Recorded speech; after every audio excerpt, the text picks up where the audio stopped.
성종실록 111권 성종 10년 11월 12일 개사 세 번째 기사 1479년 명성화 15년 예조의 사례기를 지금 정교를 받으니 이르기를 경과를 시험해 뽑는 절목을 마련하여 아래라고 하였습니다.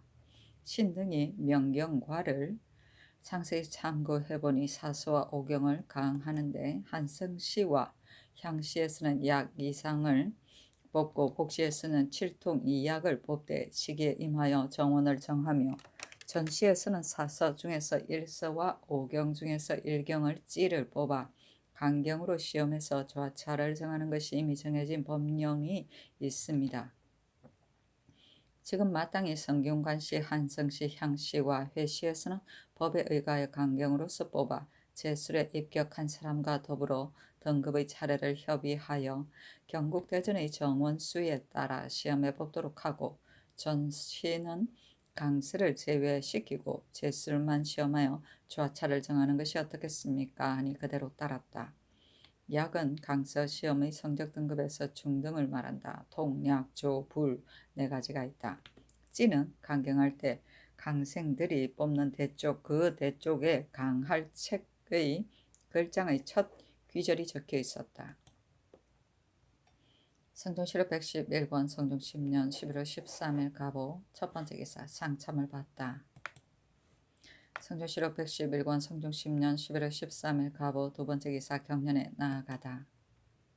성종실록 111권 성종 10년 11월 13일 가보 세 번째 기사 상당 보원군 한맹회가 와서 아뢰기를 신이 어제 통사 최유광을 보고 서정에 관한 일을 물으니 대답하기를 왕직이 거느린 군사가 매우 많고 소 1만 5천 두로서 군량을 운반하여 오래 머물 계획을 하고 있으며 저들 가운데 산에 올라가 숨어 있는 사람이 저절로 죽기를 기다린 후에 돌아오려고 합니다 하였습니다.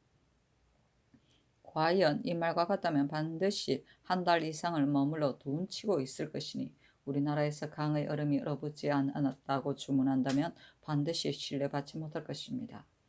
전하께서 성심으로 대국을 섬기고 있으면서도 한 가지 작은 일을 가지고 중국에서 의심을 받는다면 대의에 있어 적당하지 못합니다. 지금 이미 해산한 군사를 다시 모을 수는 없지만은 유방군사의 수요가 또한 1만 명은 될 것이니 장수로 하여금 거느리고 가서 강을 건너갔다가 돌아오게 한다면 비록 적의 소굴은 공격하지 못하더라도 우리나라의 주문은 근거가 있게 될 것입니다 하였다. 임금이 선정전에 나아가서 한명회를 인견하니 아뢰는 것이 처음과 같았다. 임금이 말하기를 정승의 말이 매우 옳지만은 그러나 지금 이미 파진했기 때문에 다시 징집할 수가 없으니 어찌하겠는가 하니 도승지 김승경이 아뢰기를 진실로 한명의 말과 같이 비록 적의 소열에 들어가지 않더라도 강을 건너 갔다가 돌아오는 것이 해롭지는 않을 것입니다 하였다. 좌승지 김계창과 우승지 최수가 아뢰기를 이미 파진한 군사를 다시 징집하여 재차 큰일을 일으키는 것은 매우 적당하지 못합니다 하고, 우부승지 노공필이 아뢰기를 지금 날씨가 매우 춥고 쌓인 눈이 길을 막고 있으며 들판에는 푸른 풀이 없어 말을 먹이는 것도 어렵게 되었으니 신등은 결탄코 다시 군사를 일으킬 수 없음을 알 수 있습니다. 대저 우리는 올바르게 행동했으니 비록 강의 얼음이 얼어붙지 않았다고 주문하더라도 무슨 상관이 있겠습니까? 하자 임금이 말하기를 이것은 큰일이니 조중에서 널리 의논하려고 한다 하였다. 성종실록 111권 성종 10년 11월 13일 갑옷 네 번째 기사 정승과 대관들을 명소하여 임금이 선정전에 나아가 인견하였다.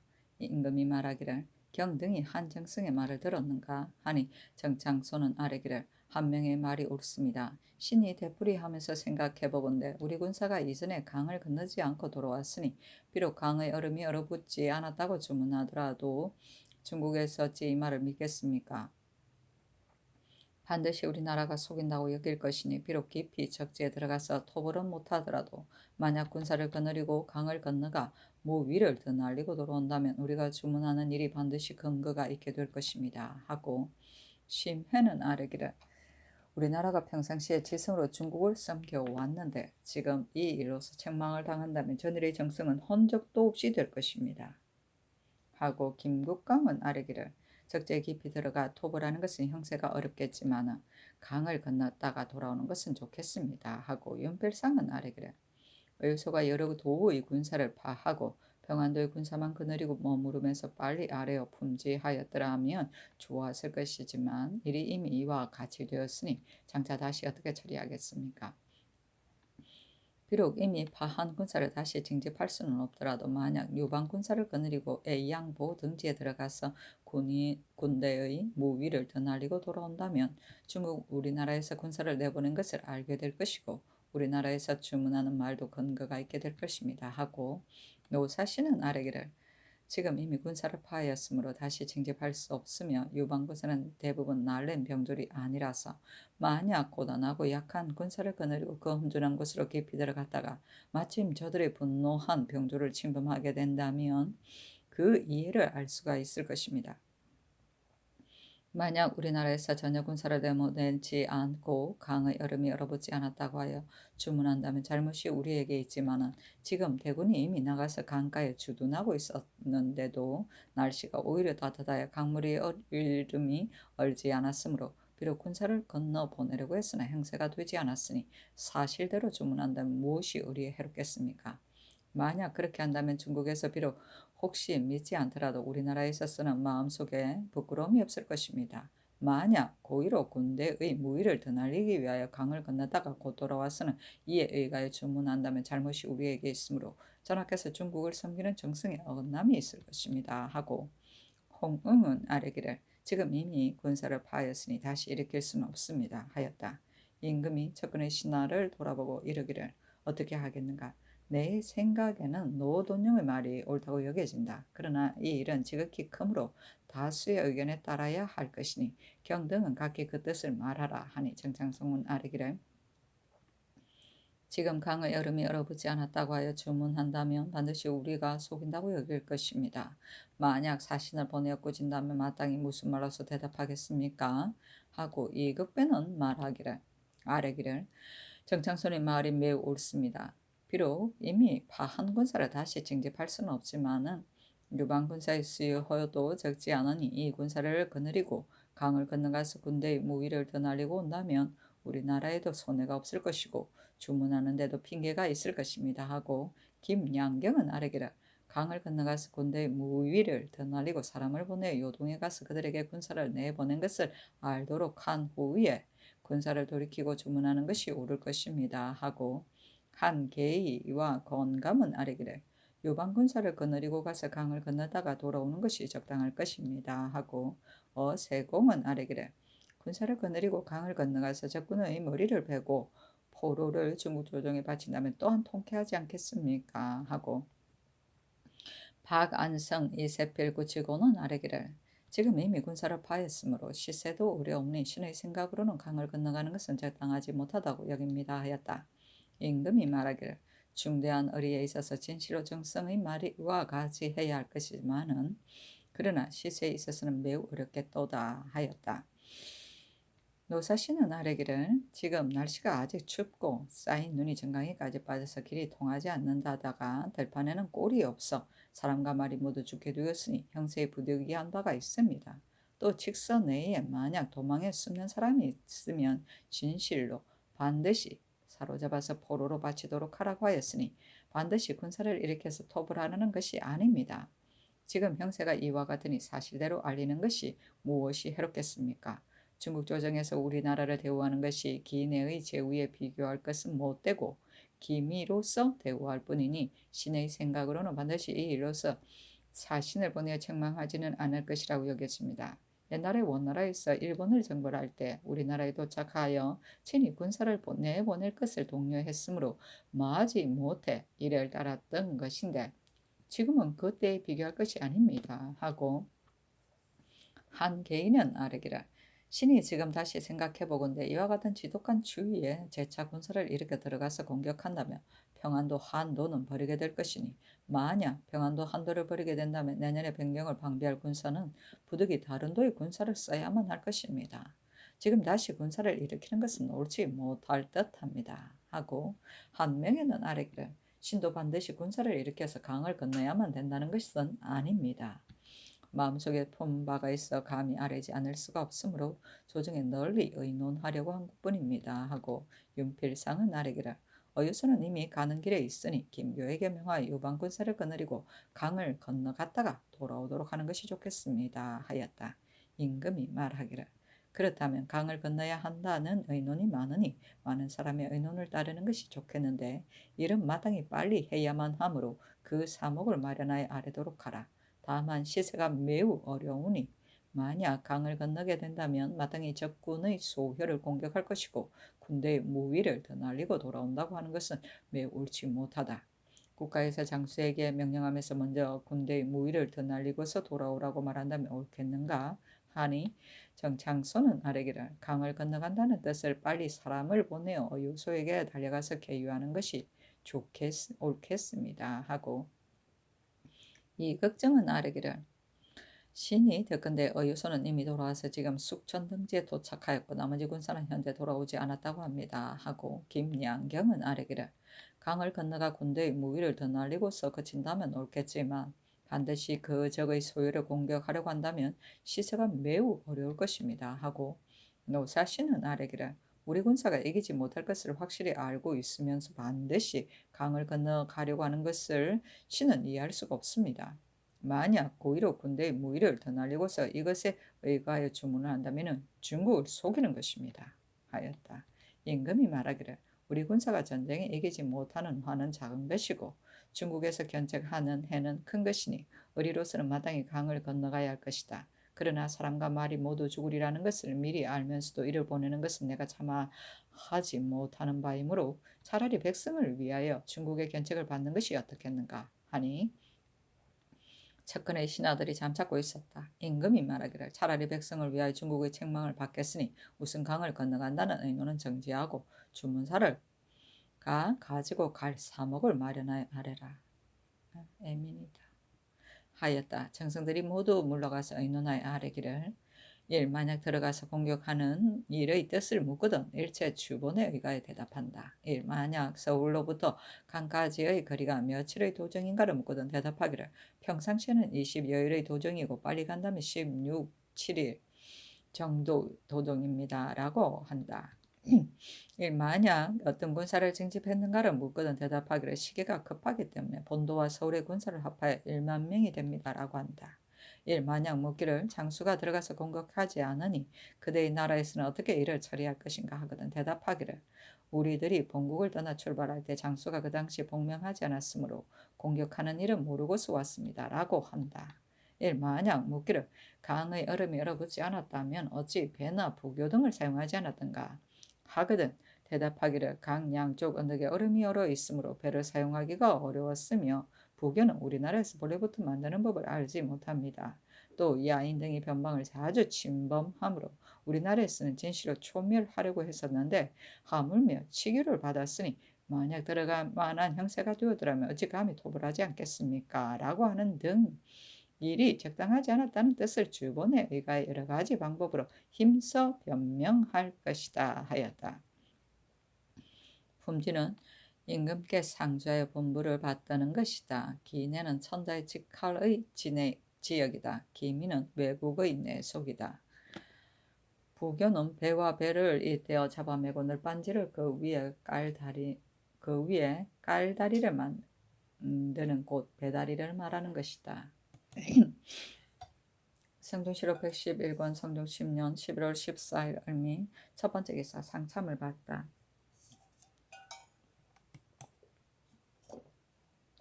성종실록 111권 성종 10년 11월 14일 을미 두 번째 기사 경련에 나아가다. 성종실록 111권 성종 10년 11월 14일 을미 세 번째 기사 술과 앵무잔을 승정원과 홍문관에 하사하고 이어 전교하기를 한림별국에 앵무잔이나 호박배니 하는 등의 말이 있길래 한림으로 하여금 술잔을 돌려서 술을 많이 마시고 헤어지도록 한다 하였다. 앵무잔은 앵무 모양으로 만든 도자기 술잔이다. 한림별국은 고려 고종 때 무신들의 횡포로 벼슬에서 물러나 한림 학사들이 지은 경기체의 한시 노래이다. 성주시록 111권 성종 10년 11월 14일 엄미 네 번째 기사. 여러 도의 관찰사에게 교서를 내리기를.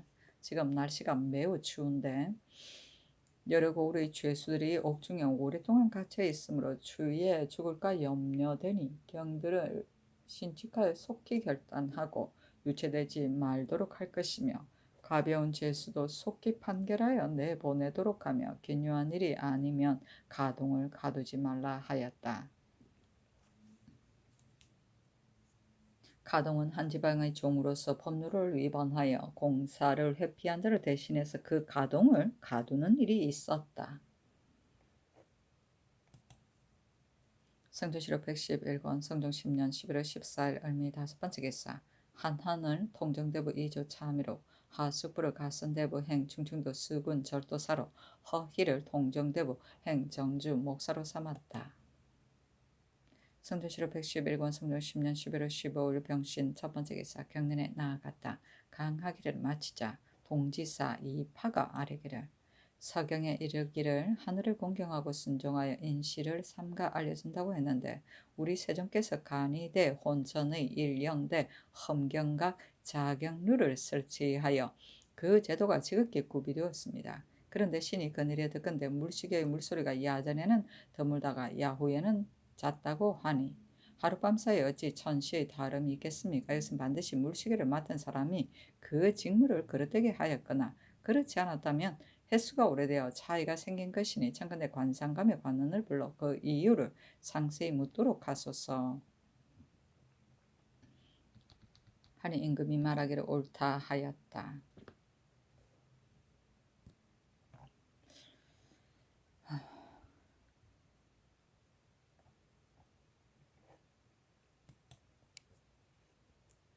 성준시록 111권 성종 10년 11월 16일 정류 첫 번째 기사. 성지 등에게 명하여 송사의 청단과 돈전에 임시로 소속하도록 하는 등류의 일을 의논하여 아뢰도록 하였다. 김승경, 김계창, 최수, 노공필, 이계동은 의논하기를, 전일에 원통한 일을 호소하는 사람이 서울에서는 해당 관사에 정장하고 지방에서는 관찰사에게 정장하되, 이를 받아들여서 처리하지 않은 후에야 사헌부에 정장하여 퇴장을 받고서 상언하였습니다. 그러다가 가보년 이에 비로소 해당 관사에 퇴장은 제외하고 다만 사헌부의 퇴장만 상고하도록 명하였으니, 이것은 그 원통하고 억울한 일이 막힘이 없도록 하려는 것이고, 또 해당 관사가 중간에서 저지하거나 억제할 것을 염려하였기 때문입니다.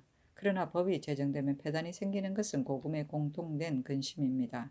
근래에 상언하는 것이 옛날에 비하여 갑절이나 많아 또 3일 내에 회개하는 법을 설치했으니, 이로 인하여 송사를 청단하는 각 관사는 이의 번잡함이 더욱 심해졌습니다.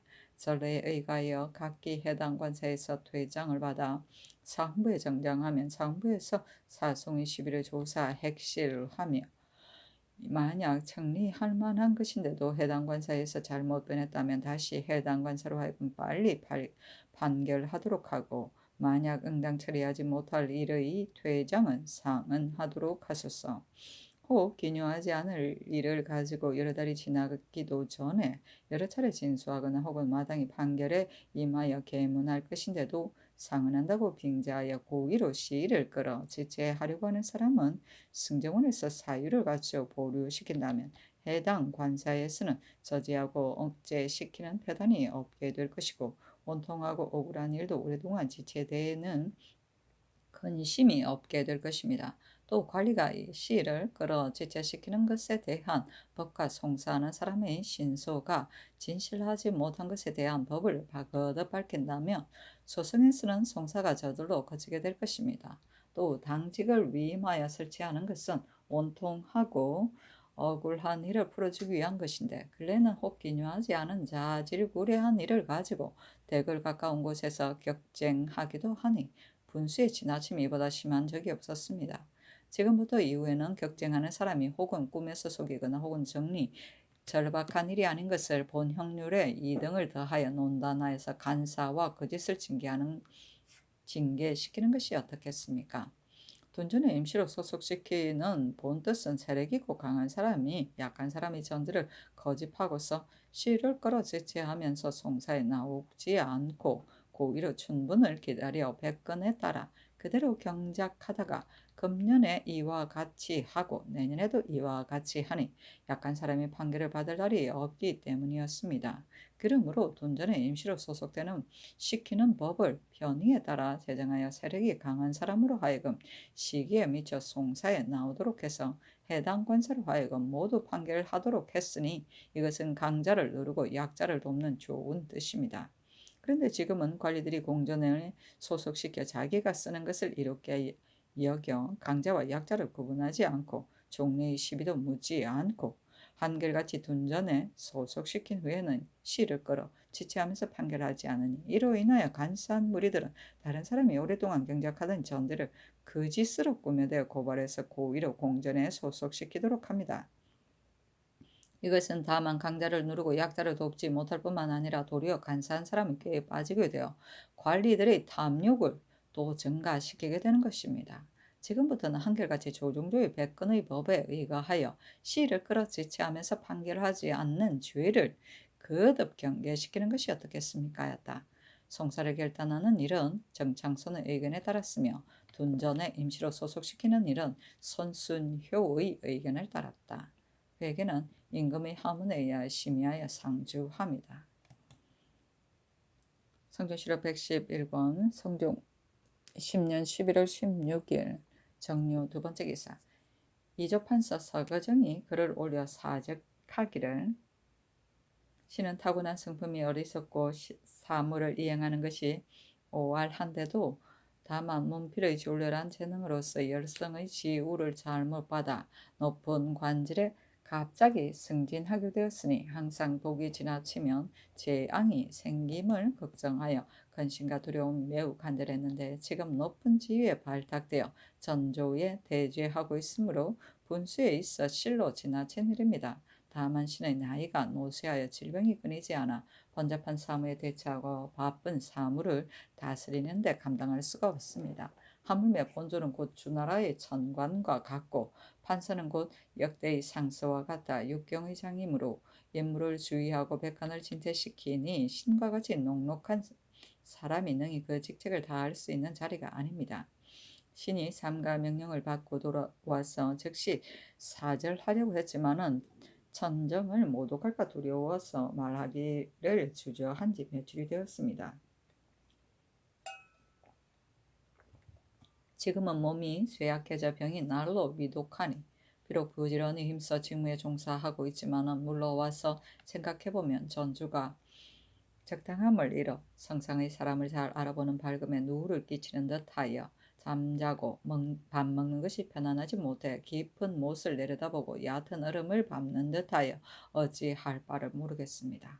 신은 문헌을 맡은 관직에 있으면서 높은 위임을 겹쳐 받았지만은 오히려 직책을 다하지 못함으로 해서 항상 두려워하고 조심하는 마음을 품고 있었는데 인재를 전형하는 균축의 임무를 더 맡기시니 신이 마땅히 은총을 훔쳐 함부로 있을 자리가 아니므로 더욱 스스로 편안하지가 못합니다. 삼가 바라건대 성상의 자애로서 신의 전조의 직임을 그만두게 하고 한가한 자리에 나아가도록 하여 신의 지극한 소원을 이루어 주소서 했으나 그 글을 돌려주도록 명하였다. 오 활은 사정이 어둡고 실용에 적합하지 아니합니다. 대주에는 그 관직에 있음을 겸손하게 이르는 말이다. 천관은 주대의 육관, 천관, 지관, 춘관, 하관, 추관, 동관의 하나이다. 총재가 그 장으로서 천하의 정무를 총리하며 궁중의 사무를 맡았다. 주인은 관원을 임명할 때 먼저 문관은 2조에서 무관은 병조에서 후보자 3사람을 정하여 임금에게 올리는 일이다. 진퇴는 벼슬을 승진시키거나 퇴출시킵니다. 녹은 용렬한 모양이다. 관직은 홍문관 부지학 이하 관원의 총칙이다. 균축은 요직의 대신을 가리킵니다. 성종실록 111권 성종 10년 11월 17일 무술 첫 번째 기사 도승지 김승경을 불러 대궐 안에 들어오게 하였다. 임금이 말하기를 주번에 이르기를 후일의 공로를 도모하겠습니다라고 했는데 이 말은 넓은 의미로 쓰는 말이므로 간절하지 않으니 중국 조정에서는 반드시 여러 가지로 휘책할 것이다. 내년에 들어가서 공격하겠다는 뜻을 상세히 서술하는 것이 어떻겠는가 하니 김승경이 아뢰기를 정승들도 이 말을 삭제하려고 했던 것입니다. 주본에 또 이르기를 풀은 말라 죽고 눈은 깊이 쌓였으니 말을 먹이기가 어렵게 되었습니다라고 하였는데 만약 우리 군사가 강을 건너간다면 이 말은 없겠지만 이 변방은 곧 우리나라에서 평상시 방하는 곳이기 때문에 풀이 없다는 것으로서 핑계하는 말을 할 수는 없으니 비록 이 말을 가지고 책망하더라도 우리는 대답할 말이 없을 것입니다. 만약 내년에 들어가서 공격한다는 것을 명백히 말한다면 반드시 기뻐할 것입니다. 지금 태감 왕직이 군사를 거느리고 오게 되는데 환관은 심지가 조급하여 생각이 원대하지 못할 것이니 만약 여러 가지로 우리를 책망한다면 황제께서도 반드시 우리를 거르게 여길 것입니다 하였다. 임금이 말하기를 정승들은 모두 말하기를 우리 군사가 강을 건너가자마자 중국 조정에 주문하기를 형세가 어려움으로 들어가 공격할 수가 없습니다 라고 하는 것이 옳겠습니다 하니 이것은 거짓 꿈에서 속여 주문하는 것이다. 지금은 비록 들어가서 공격하지 못하더라도 만약 사실대로 주문한다면 정직할 것이니 마음속에 부끄러움이 없을 것이다. 내년 가을에 들어가서 공격하여 만일 전쟁에서 이겨 포로를 바치게 된다면 황제는 반드시 그때에는 형세가 어려웠기 때문에 들어와서 공격하지 않았을 것이라고 여길 것이다. 야인과 원한을 맺는 것은 작은 일이고 중국 조정에서 책망을 당하는 일은 큰 일인데 정승은 말하기를 지금도 아직 늦지 않았습니다라고 하지만은 나는 그렇지 않다고 생각한다 하니 김승경이 아뢰기를 한명회가 오늘 아침에 신을 보고 말하기를 되풀이 생각하면서 지금 들어가서 공격하지 않는다면 내 마음엔 오히려 미안한 점이 있을 것이요. 전일면대하였을 때 성상께서 말씀하시기를 내가 마땅히 백성을 위하여 중국의 책망을 받겠다라고 하신 까닭으로 감히 청하지 못하겠소. 지금 다시 아뢰려고 하였으나 마침 경연에 나오시지 않았기 때문에 또한 감히 상달하지 못하였소. 중국 조정에서 매양 전하의 정성을 칭찬하고 있는데 지금 한 가지 일로서 견책을 당하신다면 어찌 옳지 않음이 없겠는가라고 하였으니 그의 의사는 대개 신으로 하여금 상달하게 하려는 것입니다. 하자 임금이 말하기를 내가 이미 승무는 제주를 불러 마땅히 내년에 들어가서 공격한다는 뜻을 주본에 아울러 기재하도록 하였다. 김승경이 또 아뢰기를 공신의 직전의 새는 지난 후에 백성들의 정원을 들어주어 모두 건가히 창고에 바치도록 하고 관에서 그 값을 주었는데 백성들이 처음에 즐겨 따랐던 것은 대개 각기 고을의 창고에 바치려고 한 까닭이었습니다. 그래서 지금 서울의 창고에 바치게 하자 백성들이 도리어 즐거워하지 않는 것은 대개 경계의 백성들 가운데 먼 곳에 있는 사람은 제 집에 양식을 싸가지고 3, 4일을 걸은 후에야 서울에 도착하게 되고 또 창고에 바칠 점을 당해서는 혹 창고지기에게 뇌물을 주게 되니 비록 마땅한 한말 한대의 공식을 바칠 사람일지라도 부당한 비용이 갑절이나 차이가 나므로 차라리 전주에게 바치려고 하는 것입니다. 전일에 전하께서 서울 창고의 곡식이 마를 때에 닿을 정도로 차 있다고 하여 지방의 전세를 고을의 창고에 바치라고 했으나 지금도 고을의 창고에 바치도록 명하여 이 폐단을 제거하는 것이 어떻겠습니까? 이와 같이 한다면 백성들은 반드시 편리하게 여길 것이고 국가에는 어찌 이롭지 못함이 없겠습니까? 호주로 하여금 마련하여 아뢰도록 하소서 하니 임금이 말하기를 좋다 하였다. 선조실록 111권 성종 10년 11월 17일 무술 두 번째 기사 승무는 죄조 장선 윤필상 홍흥 서거정 이승소가 임금의 부름을 받고 오니 김승경이 임금의 교지를 전하였다. 서거정은 아뢰기를 이적들이 서로 공격하는 것은 중국의 이익이니 지금 만약 명년에 들어가서 공격할 것이라고 주문한다면 중국에서는 반드시 중지시키지 않을 것입니다. 하고 윤필상은 아뢰기를 금년에는 중국에서 건주를 공격하고 명년에는 우리나라에서 건주를 공격한다면 신은 건주의 오랑캐가 우리에게 원한을 옮겨 전쟁이 계속되어 화가 맺어질 징조가 있을까 두렵습니다. 아니 전하기를 금년에 들어가서 공격하는 것과 내년에 들어가서 공격하는 것이 무엇이 다르겠는가? 그 원한을 맺기는 마찬가지이다. 중국 조정에서 책망을 받기보다는 차라리 야인에게 원한을 맺는 것이 낫겠다. 명년에 들어가서 공격하겠다는 뜻을 주본에 기재하도록 하라 하였다. 이어서 일찍이 정성을 지낸 관원과 의정부의 관원을 불러 주본을 보이니 한 명의 심의 김부강 이극배 한계의 권감 어세공이 아뢰기를 만약 명년에 사고가 있어 군사를 일으키지 못한다면 어떻게 하겠습니까? 이 말은 없애는 것만 갖지 못합니다. 자, 임금이 말하기를. 그렇다면 명년이란 두 글자를 없애버리고 다만 후일에 마땅히 들어가서 공격한다는 뜻만 서술하라 하였다.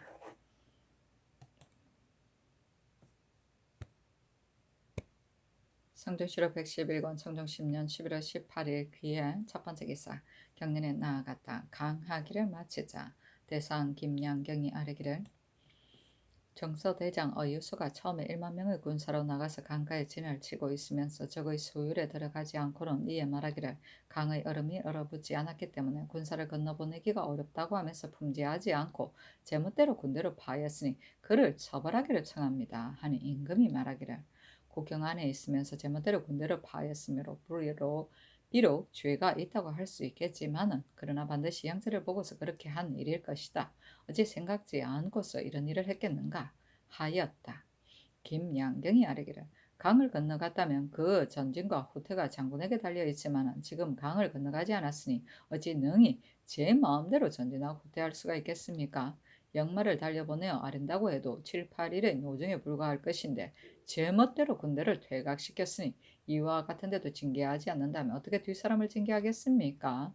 하니 임금이 말하기를 어유서가 오기를 기다려서 이를 묻는 것이 좋겠다 하였다. 영사 한 명에가 아뢰기를 신이 되풀이하면서 생각해보건대 이번 주문사의 행차가 요동에 이르렀는데도 중국의 군사가 만약 적지에 깊이 들어가서 돌아오지 않았다면 신은 여기에서 반드시 착오가 있을까 염려됩니다. 하니 임금이 말하기를 정성의 말이 이치에 맞다고 생각되지만은 우리 군사가 강에 주둔한 것을 중국에서는 반드시 알지 못할 것이다. 중국에서 알지 못한다면 우리가 비록 말하기를 강의 얼음이 얼어붙지 않아 군사를 건너 보내기가 어려웠다고 하더라도 중국에서 그 말을 믿겠는가? 중국에서 믿지도 않고 알지도 못하면서 우리가 비록 정직하더라도 어떻게 세상에 드러내어 밝히겠는가 하였다. 한 명예가 아뢰기를 진실로 성상의 분부와 같습니다. 우리가 비록 사실에 의하여 주문하더라도 우리의 국경 안에 있으면서 군대를 파하였으니 어찌 우리의 진실과 허위를 알겠습니까? 지금의 계책으로서는 비록 적지에 깊이 들어가서 토벌은 하지 못하더라도 만약 군사를 거느리고 국경을 넘어간다면 그 주문하는 말은 근거가 있게 될 것입니다.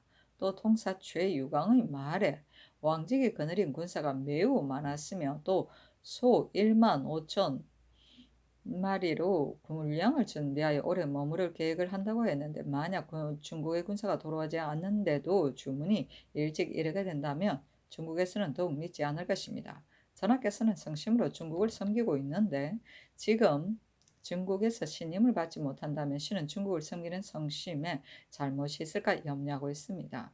신의 생각으로는 이미 해산한 군대는 다시 진입할 수가 없지만 유방군사 가운데 날랜 사람을 가려 뽑아 적지에 들어가도록 한다면 비록 적의 소혈을 공격하지는 못하더라도 강을 건너가지도 않고서 곧 퇴각한 것보다는 낫지 않을까 여겨집니다. 하는 임금이 말하기를 옳다.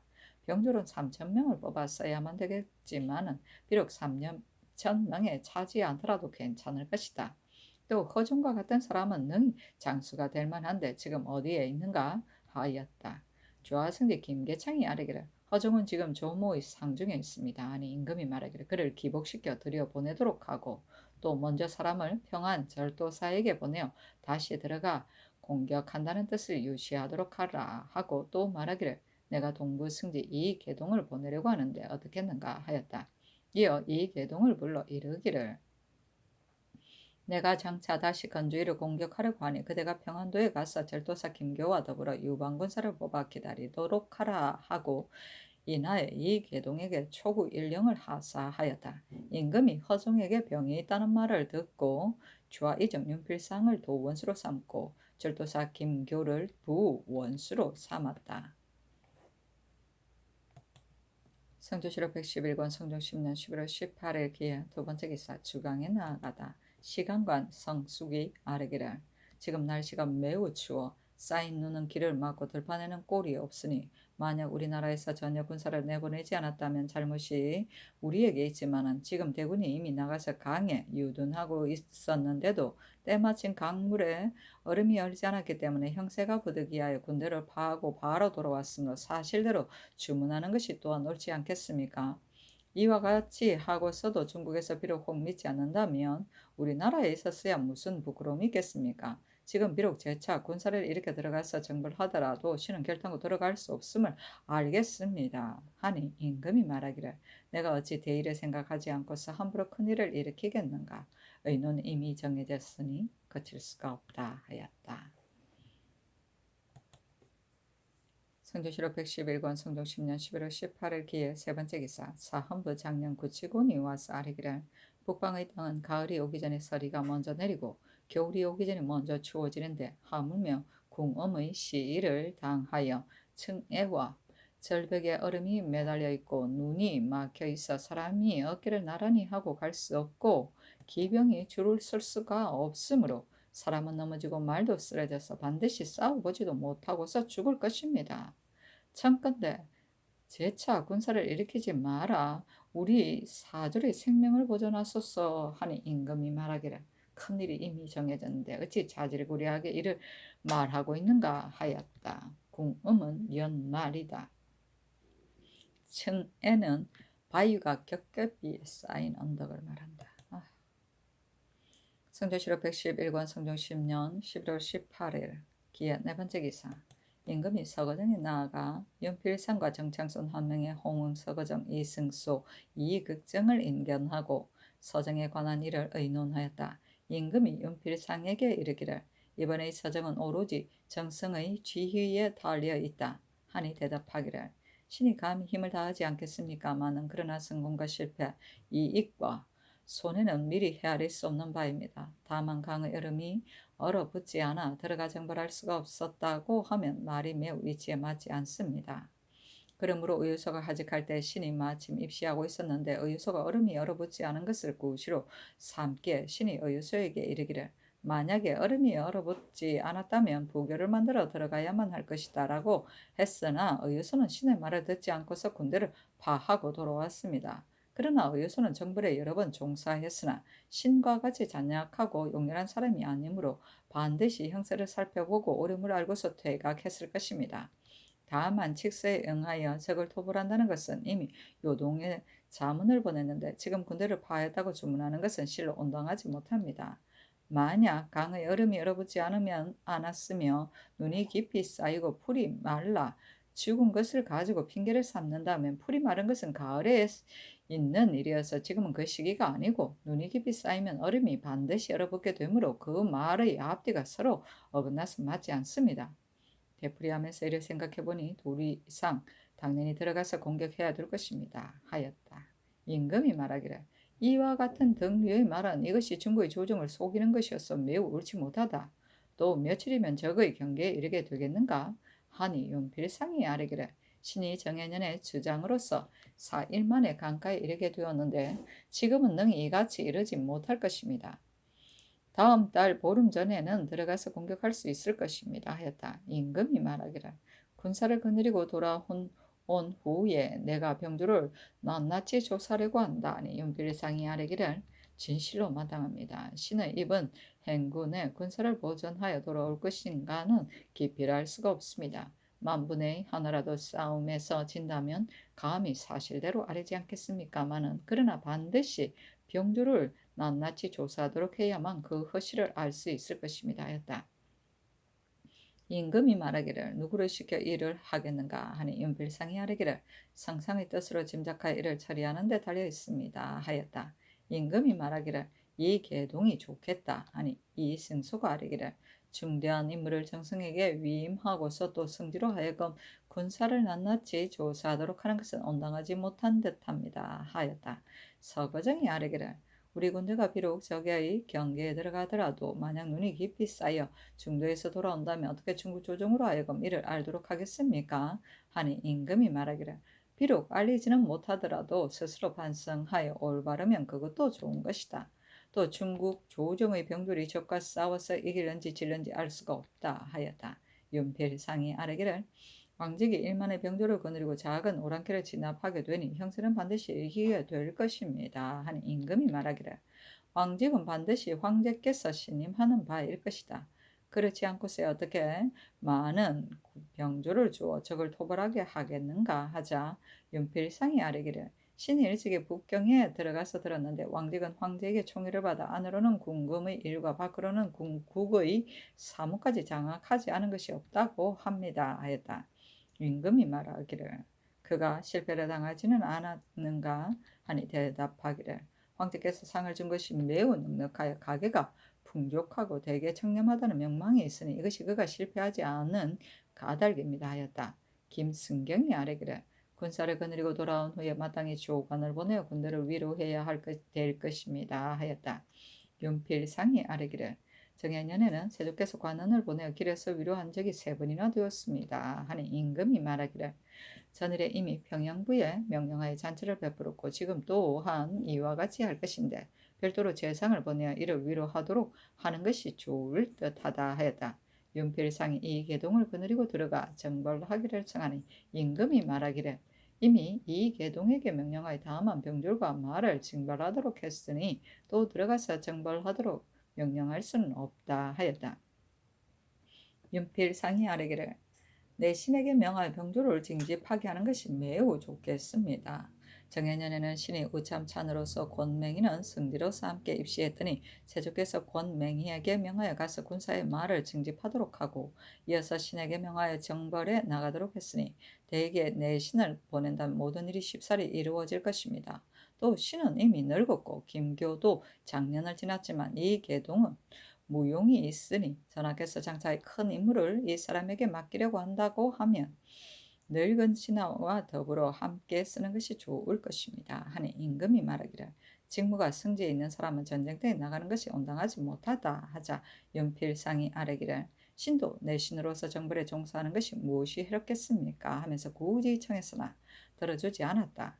임금이 말하기를 여러 섬에 있는 아마를 평안도의 군사들에게 나눠주는 것이 어떻겠는가 하니 윤필상이 아뢰기를 평안도 황해도의 군사들이 변경의 방비에 왕래하므로 말이 피곤하여 죽은 것이 많으니 차건대 두 도의 군사들에게 하사하도록 하소서 하였다. 이 걱정이 아뢰기를 여러 도의 목마장을 지키는 사람이 좋은 마을을 가려내어 먼 지방에 몰래 팔고서는 요위인 말로서 충당하게 되니 말이 줄어드는 것이 날로 심해집니다 하였다.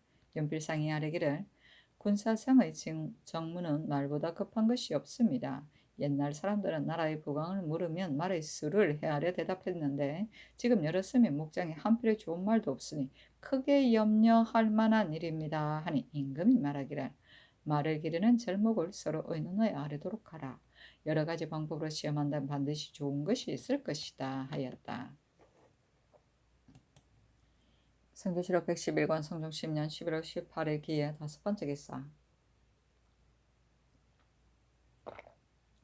사헌부대 사헌, 김양경 등이 와서 아뢰기를 신이 오늘 아침에 경련에서 성상의 본부와 한명회가 아랫말을 듣고서 물러와 이를 생각해보니 평안도의 백성들은 본래 동옷을 입은 사람이 없는데 이렇게 혹독한 추위를 당하여 많은 군사를 경솔히 일으킬 수 없습니다. 이를 정지하기를 청합니다 하고 사관한 대사관 박안성 등도 와서 아뢰기를 이번에 군대를 다시 일으켜서 적의 소열에 깊이 들어간다면 우리 군사들이 동상에 걸린 것은 필연적인 일입니다. 죽거나 다치는 사람이 많으리라는 것을 미리 알면서도 강제로 싸움터에 나가도록 하는 것이 옳겠습니까 하니 전교하기를 이미 정성과 더불어 의논하여 정한 것이니 어찌 대간의 말로서 이를 고치겠는가 하였다. 박안성 등이 또 아뢰기를 이렇게 지독한 추위를 당하여 쌓인 눈이 길을 막고 있으니 어찌 능히 적이 많이 모여 있는 곳을 끝까지 탐색할 수가 있겠습니까? 겨우 강을 건너자마자 돌아온다면 중국 조정에서 어찌 이를 알 수 있겠습니까? 이것을 가지고 주문한다면 이는 황제를 거듭 속이는 것입니다. 전일의 교지에 이르기를 나는 마땅히 백성을 위하여 황제의 책망을 받겠다고 하셨으므로 여러 사람의 마음에 훌륭하게 여겼는데 지금 다시 이와 같으니 실망함을 금할 수가 없겠습니다. 중국 조정에서 비록 혹시 책망이더라도 우리의 입장은 올바른 것이니 무슨 근심이 있겠습니까? 하고 붙이고는 아뢰기를 옛날 사람이 말에 스스로 반성하여 올바르다면 비록 1,000만인이라도 내가 가서 대적하겠다고 했습니다. 유소가 명령을 받고 정벌 하러 나갔으나 군사를 건너지 못하여 군대를 파하였지만은 우리는 올바랐으니 지금 어유소의 계번에 의하여 황제에게 회주하는 것이 좋겠습니다. 하니 전 묘하기를 어찌 강을 건넜다가 그대로 돌아올 수가 있겠는가. 마땅히 바로 적의 소유를 공격해야 할 것이다. 전일에 의논하는 사람들이 군대의 무위를 드날리고 군대의 위세를 보인다는 말을 하였으니 반드시 그런 의논을 듣고서 이런 말이 있었을 것이다. 각기 물러가도록 하라 하였다.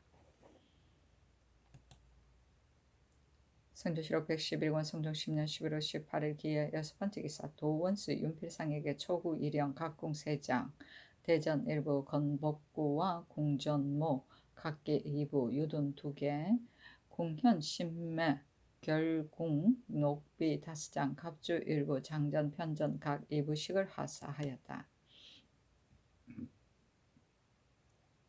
성종실록 111권 성종 10년 11월 18일 기해 일곱 번째 기사 평안도 관찰사 현석규에게 유시하기를 절도사 김교를 부원수로 삼았으니 경이 김교를 대신하여 방어하도록 하라 하였다.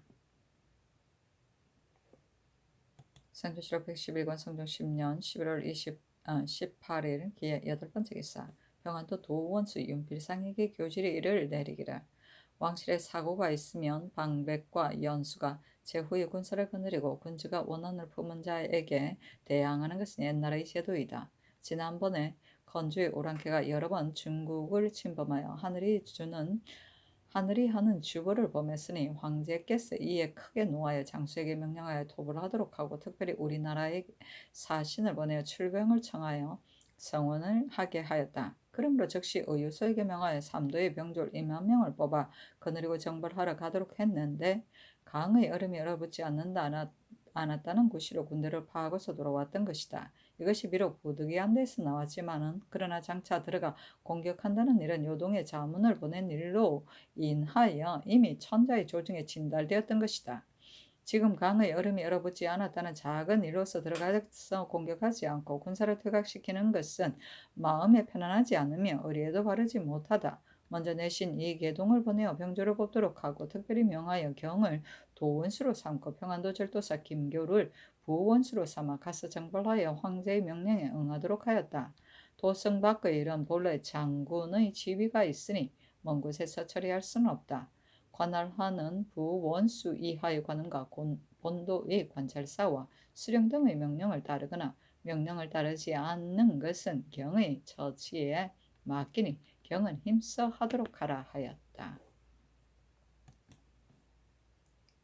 성조실록 111권 성종 10년 11월 18일 기해 아홉 번째 기사 동부성지 이계동에게 교서를 내리기를 도원수의 윤필상이 군사를 거느리고 강을 건너간 후에 그대로 남아서 돌아오기를 기다려 군사와 말을 낱낱이 조사하고 오도록 하라 하였다.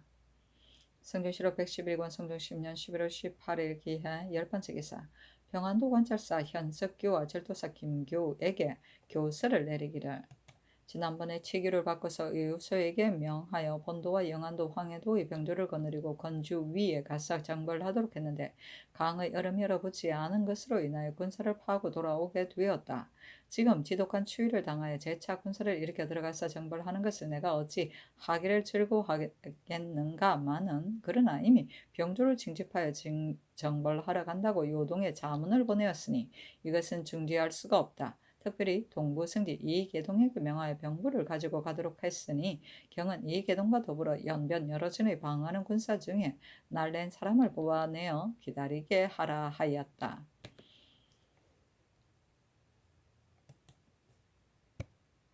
성조실록 111권 성종 10년 11월 19일 경자 첫 번째 기사 상참을 받다. 성조실록 111권 성종 10년 11월 19일 경자 두 번째 기사 경년에 나아갔다. 강하기를 마치자 대사관 박안승이 서정하는 것은 적당하지 못하다고 아뢰었다. 임금이 말하기를 겨울철에 두 번 군사를 일으키는 것이 마땅하지 않다는 것은 백성을 위하기 때문이고 오늘날 들어가서 정벌할 뜻을 결정한 것은 큰 의리이다. 이번에 우리 군대가 겨우 강에 이르자마자 돌아와서 즉시 군대를 파하여 돌려보냈으니 중국에서 어찌 변방의 장수가 제 마음대로 군대를 파하고 돌아온 줄을 알겠는가. 비록 주문하려고 하더라도 말의 실상의 근거가 없으니 중국 조정에서 우리를 책망하는 일이 없겠는가. 저늘에 마 실랑이 우리나라에서 각공을 수매하는 일을 금하도록 청했는데 이를 수정한 후에 중국 조정에서 허가했던 것이다. 또 중국 조정에서 우리나라를 가까이 하고 신임하여 사자가 갈 때에는 모두 활을 메고 칼을 차도록 허가하고 있는데 지금 칙서를 따르지 않으면 반드시 의심을 내어 사신을 책망할 것이니 장사 무슨 말로서 대답하겠는가. 지금은 비록 원나라 조정처럼 지나친 요구를 하기에는 이르지 않았지만 천하의 일은 기필할 수가 없다 하였다. 작년 구치곤이 아래기를 변방의 장수가 품질을 받지 않고 제멋대로 군대를 파한 것은 진실로 죄가 있습니다. 우리나라의 경우에 있어서는 진실로 그 직책을 다했던 것인데 지금 다시 윤필상을 보내어 적지에 들어가 공격하도록 하지만 이렇게 주문한다면 중국 조정에서 즉 우리가 두 번이나 군사를 일으켜서 들어가 공격하는 줄을 알겠습니까? 하니 임금이 말하기를 우리나라에 의유소가 있는 것은 중국에서 알지 못하는 바이니 정승이 가는 데 있어 어찌 두 번이나 군사를 일으킨 줄을 알 수가 있겠는가 하였다. 박안승이 아뢰기를 평안도의 백성들은 한 사람도 속옷을 입은 이가 없는 실정인데 전하께서 중국의 신임을 잃는 일을 중시하여 여유인 병조들을 강제로 내보내어 눈을 무릅쓰고 정벌해 나가게 하니 매우 온당하지 못한 일입니다. 하고 시간간 안침이 아래기를 국가의 큰 일은 소신이 연논할 바가 아닙니다마는 그러나 지독한 추위의 눈길에는 형세가 들어가서 공격하기가 어려우니 이러한 사정을 중국 조정에 아뢰어 보고하고는 내년 봄을 기다려 군사를 다시 일으키는 것이 어떻겠습니까? 하니 임금이 말하기를 자문에도 후일의 공로를 도모하겠다고 했지만은 그러나 겨우 강에 이르자마자 군대를 파고 돌아왔는데 이에 후일의 공로라고 말하는 것은 일이 바르지 못할 듯하다. 하물며 이미 대신들과 더불어 의논해서 정한 것이니 어찌 한두 신하의 말을 듣고서 중지하겠는가 하였다. 안침이 아뢰기를 꼴꾼과 남꾼처럼 천한 사람의 말도 반드시 가려듣는 법인데 소신의 말이 어찌 도움이 없겠습니까? 평안도의 백성들은 본래부터 모두 필요하고 쇠약하므로 정벌에 나가기는 어려울 것입니다. 하고 박안승이 아뢰기를 세종 때에 중국에서 일찍이 원병을 청했으나 세종께서 따르지 않았으니 어찌 군사를 재차 일으킬 필요가 있겠습니까? 하였으나 들어주지 않았다. 성조실록 111권 성종 10년 11월 19일 경자 세 번째 기사 대간이 합사하여 와서 아뢰기를 서정의 거사는 국가의 큰일인데 신등이 되풀이하면서 생각해보니 저쪽의 땅은 쌓인 눈이 길을 막아 사람과 말이 왕래할 수 없으며 또 날씨가 혹독하게 추워 다른 도보다 겁절이나 됩니다. 하물며 가난한 백성과 필요한 말이 살아서 돌아오는 것이 얼마나 되겠습니까? 신등은 생각하기를 이는 군사를 일으켜 민중을 동원할 시기가 아니라고 여겨집니다. 하니 전교하기를 경연에 입시했던 대관들은 이미 내 뜻을 알고 있을 것이다 하였다. 대선 김양경이 아뢰기를 중국의 기후가 추운 것은 변방과 비교할 것이 아니지만은 그러나 한데서 잠자는 것이 여러 날 되면 동생에 걸리지 않은 사람이 드물 것인데 하물며 쌓인 눈이 정강이까지 빠지는 땅이겠습니까? 이는 그 군사를 버리는 것입니다. 비록 그들로 하여금 적의 소열에 깊이 들어가도록 하지만은 신등은 결단코 그들이 들어갈 수 없음을 알겠습니다. 만약 적의 소굴에 들어가지 못한다면 비록 강을 건넌다고 하더라도 강을 건너가지 않은 것과 무엇이 다르겠습니까? 다만 이익은 없고 손해만 있을 뿐입니다. 하니 전교하기를 전일 의논할 때는 대사원이 말하기를 군사를 거느리고 강을 건너가 통사를 보내어 왕직에게 통보하고 돌아오는 것이 좋겠습니다라고 했는데 오늘 말하는 바 어찌 일이 반대되는가 하니 김양경이 아뢰기를 왕직에게 통고한다는 것은 신이 말한 바가 아닙니다. 처음에 군대의 무위를 더 날려야 한다는 의논이 있었기 때문에 신이 말하기를 강을 건너가서 군대의 무위를 더 날리고 요동에 통과하여 왕직이 전진할지 후퇴할지의 의사를 탐지한 후에 돌아오는 것이 좋겠습니다라고 했는데 뒤에 성상의 교지에 강을 건너간다면 마땅히 적의 소혈을 공격해야 할 것이다라는 말을 듣고서는 신도 시세가 매우 어렵다고 아뢰었던 것입니다. 신의 마음속에 품은 바가 있으면 감히 아뢰지 않을 수가 없는데 아마도 전하의 아뢰는 사이에 할 말을 다 못한 바가 있는 듯하니 면전에서 대답하기를 청합니다 하였다. 임금이 선정대에 나아가서 인견하니 김양경이 아뢰기를 신이 어제 성상의 교지를 듣지 않은 것이 아니고 한 명의 등의 의논도 모르는 바가 아닙니다. 다만 변방의 땅이 지독히 추운데도 백성은 속옷을 입은 사람이 없는데 갑자기 내보내어 정벌에 나가서 오랑캐의 땅에 깊이 들어가게 했다가 혹시 큰 눈을 만나게 되면 전진하든 후퇴하든 의거할 곳이 없게 될 것이니 수일 동안 지치고 머무르게 된다면 살아서 돌아오는 사람이 얼마나 되겠습니까? 들판에는 꼴이 없으므로 말도 저절로 죽게 될 것이니 시세가 매우 어려워서 재차 군사를 일으킬 수가 없을 것입니다. 우리는 지금 이미 중국의 명령을 받으러 군사를 내보냈는데 그 시세의 어려움을 살펴보고 군대를 파한 것이니 사실대로 주문하는 것이 어찌 옳지 못함이 있겠습니까? 하자 임금이 말하기를 우리나라가 중국을 섬기기를 성심으로써 하여 옛날부터 예의의 나라라고 부르고서 중국 조정에서 이렇게 대우하기를 심하지 아니하여 특별히 본국의 사신으로 하여금 궁전을 그대로 허리에 차고서 들어오게 하였고 또 궁각을 수여하게 해달라는 청을 허가하였다. 지금 군사를 일으켜 정부를 돕겠다는 일을 이미 요동에 자문을 보내어 중국 조정에 전해 보고하고서 마침내 싸움터에 나가지 않는다면 그 바르지 못함이 심한 것이다. 조종조에서 예의의 나라라고 일컬었는데 나에 이르러 바르지 못하다고 이러는 것이 옳겠는가? 사세의 어려움을 내가 모르는 바가 아니지만 부득이 한 일이다 하였다. 김양경이 아뢰기를 평안도의 땅은 고을의 인가가 허술하므로 비록 백성을 옮겨 이를 채우더라도 오히려 살 곳을 정하지 못하고 있는데 또 적인이 침입하는 요충지에 해당합니다. 지금 변방을 방하는 군사를 내보내어 얼음과 눈의 험함을 무릅쓰고 갔다가 만에 하나라도 전쟁에서 패한다면 평안도 한도는 모두 텅 비어 황량하게 될 것입니다. 이뿐만 아니라 이보다 먼저 군관이 정벌에 나갔을 때에 영로가 곤궁하고 피폐해져 모두들 도망에 흩어져서 거의 없어진 형편입니다. 하니 임금이 말하기를 중국의 명령은 진실로 어길 수 없으며 우리 백성들의 피폐함도 이루 다 말할 수가 없으니 매양 생각이 이에 이르면 내 마음이 몹시 슬프다. 이같이 혹독한 추위의 서정의 장수와 군사들이 어찌 능히 견디겠는가? 지금 비록 기후가 지독하게 춥지만은 나는 차마 이 염을 착용할 수 없다 하였다. 김양경이 아뢰기를 신의 집은 고지에 있어 물시계에 물이 떨어지는 소리를 기울여 듣는데 사경에 이르러 오히려 능히 잠을 잘 수가 없었습니다. 신의 생각으로는 지금 이미 군사를 내보내어 적의 지경에 진을 쳐 마주 대하고 있으니 비록 적지에 들어가서 공격하지는 않았더라도 이미 중국 조정의 명령을 따른 것입니다. 하니 임금이 말하기를 작은 나라가 큰 나라를 섬기는 것은 신의인데 지금 비록 적지에 들어가서 공격하지 않는다 해도 중국에서 반드시 사신을 보내 우리를 책망하지는 않겠지만 그러나 신의를 잃어서는 안 된다. 또 소인은 예로부터 있지만은 지금의 천자는 덕이 공명하시니 소인이 진실로 그 관계를 시행할 수 없을 것이다. 그러나 천하의 일을 어찌 기필할 수가 있겠는가? 비록 적지에 들어가더라도 원수의 조치가 적당하다면 만전을 기할 수가 있을 것이다 하였다. 김양경이 아뢰기를 만약 큰 눈을 만난다면 아무리 윤필상일지라도 어찌할 수가 없을 것입니다.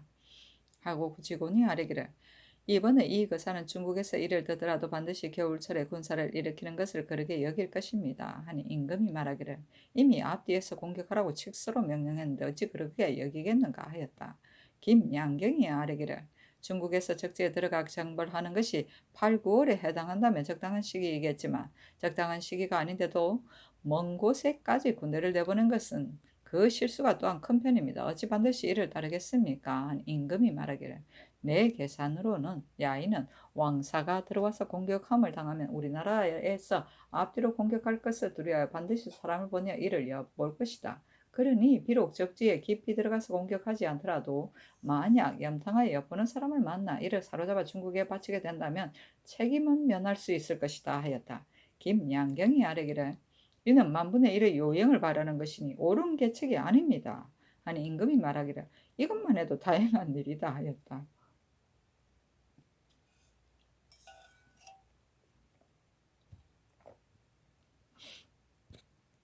김양경이 아뢰기를 신은 연필상 이외에 따로 장수가 있는지를 알지 못하고 있습니다. 임금이 말하기를 정승이 원수가 되고 김교가 부원수가 되었다 하므로 김양경이 대답하기를 그렇다면 변방을 수비하는 사람은 누구이겠습니까? 하자 임금이 말하기를 관찰사이다 하니 김양경이 대답하기를 변방의 방어를 삼가하지 않을 수 없습니다 하였다.